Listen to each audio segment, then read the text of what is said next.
maratonar, né, ou ir para o cinema também curtir, tem para todas os gostos aí, hein, Felipe Pereira? Não é?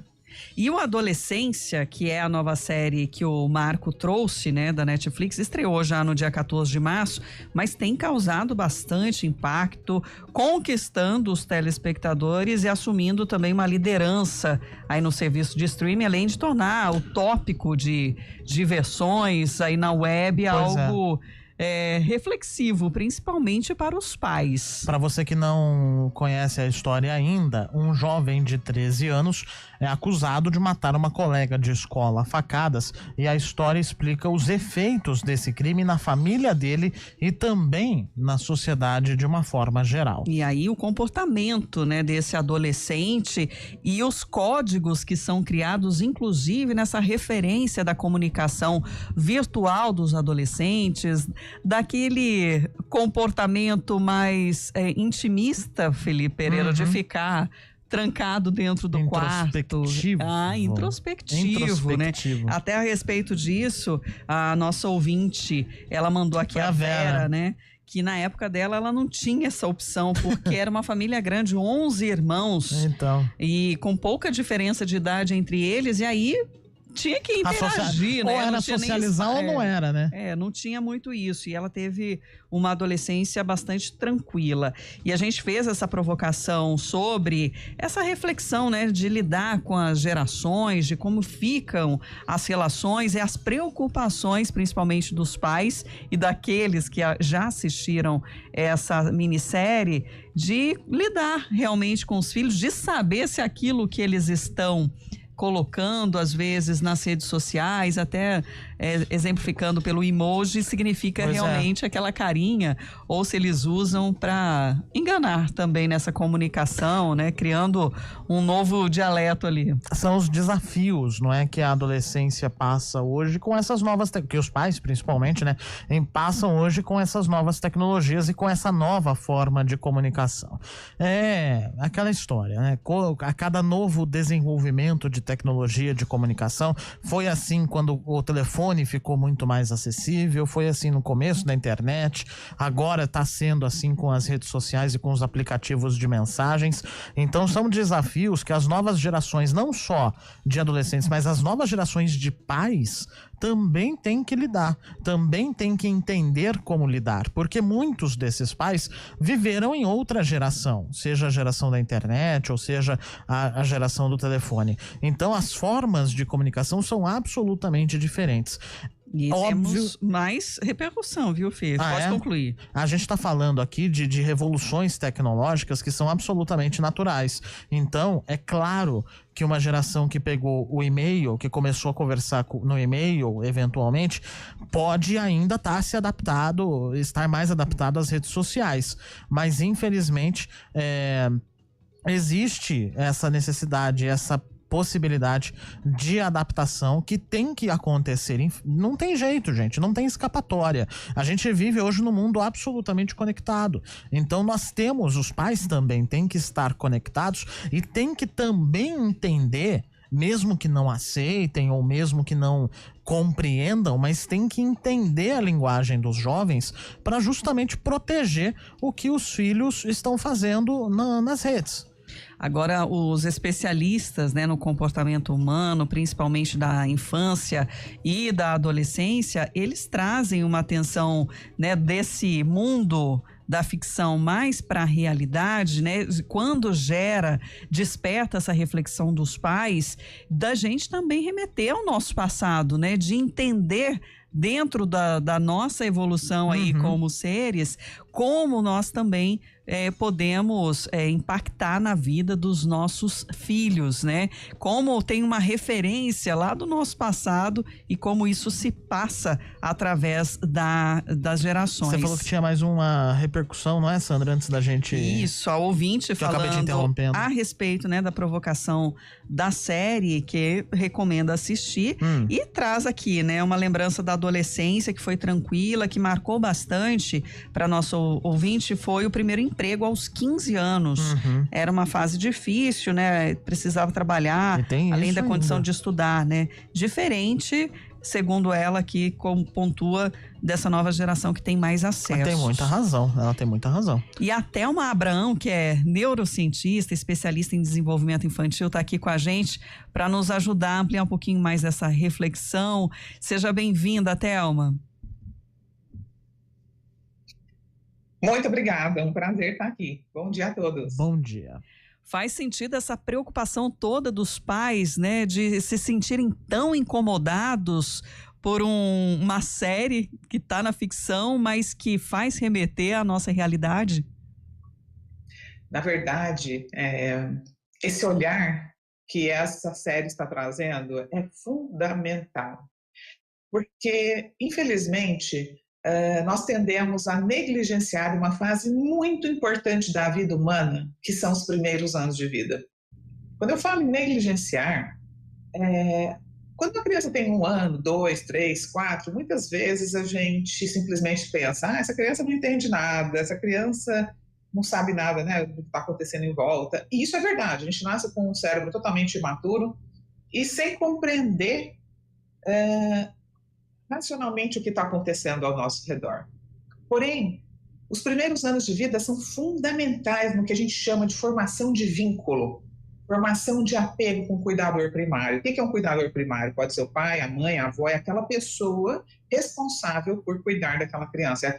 É aquele adulto que vai manter essa criança viva.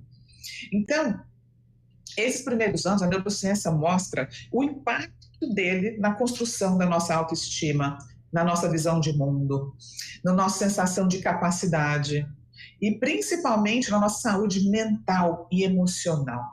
Para você ter uma ideia, esses primeiros anos são tão fundamentais a ponto de determinar a forma com que a gente vai lidar com as nossas emoções durante a adolescência e durante a vida adulta, que a gente chama de autorregulação emocional. Então, o lado bom dessa série, apesar de ser um evento trágico, é realmente chamar atenção para algo muito importante, que é a construção da infância, porque a adolescência, apesar de ser uma fase ainda de desenvolvimento do nosso córtex pré-frontal, que é a nossa parte racional, e uma fase de explosão hormonal, ela também é consequência da infância. Ela é consequência dos relacionamentos que a gente viveu naquele início de vida, se a gente teve ou não segurança emocional, segurança física, amor, afeto, pertencimento, tudo isso vai refletir profundamente na forma com que esse adolescente se vê e na forma com que ele se relaciona com o mundo. Então, esse sentimento de culpa que os pais, né, principalmente de adolescentes, sentem ao assistir a série, faz sentido e tem como recuperar, digamos, algum tempo perdido nessa construção? Então, essa palavra culpa, eu acho que ela é muito dolorida, porque eu também sou mãe, eu acho que nós pais, a gente tem essa coisa de, a culpa é minha. A gente precisa sair desse lugar de culpa e entrar num lugar de responsabilidade. Nós somos responsáveis por aquilo que fazemos, né? Então, por exemplo, se a gente tem dificuldade de lidar com uma emoção ou de lidar com um filho, em vez de a gente ficar culpado pelo que já passou e a gente não sabia na época, vamos trocar essa culpa pela ação. O que é a ação? É buscar conhecimento, é buscar tempo para poder olhar para a sua agenda, para a sua vida corrida, encaixar a prioridade, o seu filho como prioridade em algum momento do seu dia, seja antes do trabalho, seja depois do trabalho, seja aos finais de semana, seja na hora das refeições. Porque o que a gente vê hoje é uma total ausência emocional. São pais e mães correndo para comprar, trabalhar, dar tudo de melhor para o filho, coisas materiais, e não está dando o principal, que é a conexão, afeto, segurança. Todos nós precisamos de pertencimento. Então, esse sentimento de culpa que vem, ele é paralisante. E, na verdade, o que vai levar a gente a mudar o que não está bom é a ação.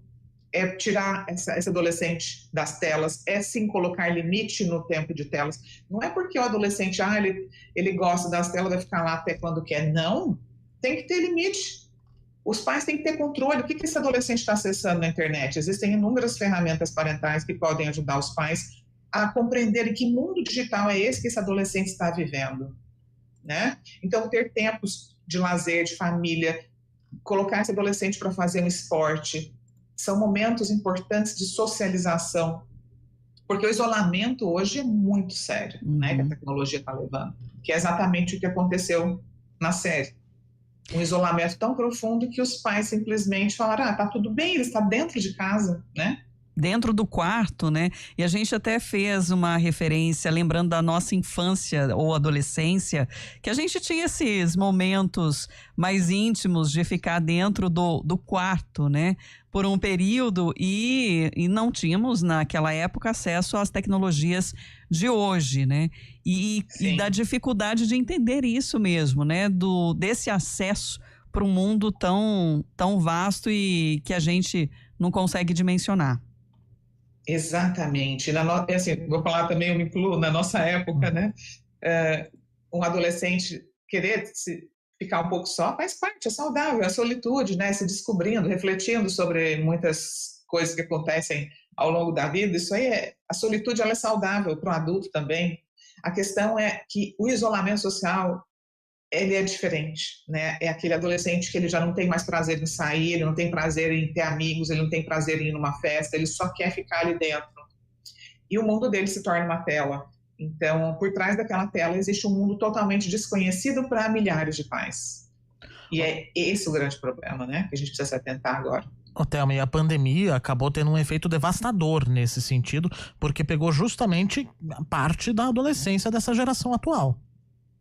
Sim, e a pandemia, ela também teve esse efeito em muitas crianças, né? E nos adolescentes, que acabaram ficando também isolados e ficando ainda mais viciados na tela, porque se tornou o único jeito de socialização. Então, as consequências ainda reverberam. Porém, os estudos mostram, as estatísticas mostram que depressão, aumento de depressão e ansiedade entre adolescentes já acontecia antes da pandemia. Então, é um problema que a gente já tem vivido aí na última década e que os pais precisam, sim, se atentar, porque o aumento de depressão, o aumento de suicídio é algo, assim, gigantesco, né, que chama a nossa atenção, e o único jeito da gente combater isso é principalmente estando presente emocionalmente, olhando para esse adolescente, entendendo quem é essa criança, quem é esse adolescente, se abrindo para ouvir, para escutar, menos julgamento, menos crítica, mais acolhimento, mais afeto, limites respeitosos. Então, nós somos mamíferos sociáveis e a gente precisa de conexão, a gente precisa de toque, a gente precisa de troca, né, olho no olho. Então, voltar a estar juntos, criar momentos e oportunidades para estarmos juntos, principalmente dentro da família. Thelma Abrão é neurocientista, especialista em desenvolvimento infantil, a quem eu agradeço por estar hoje aqui com a gente, ajudando também nossos ouvintes nessa reflexão. Obrigada, Thelma. Eu que agradeço. 10h26. CBN Campinas.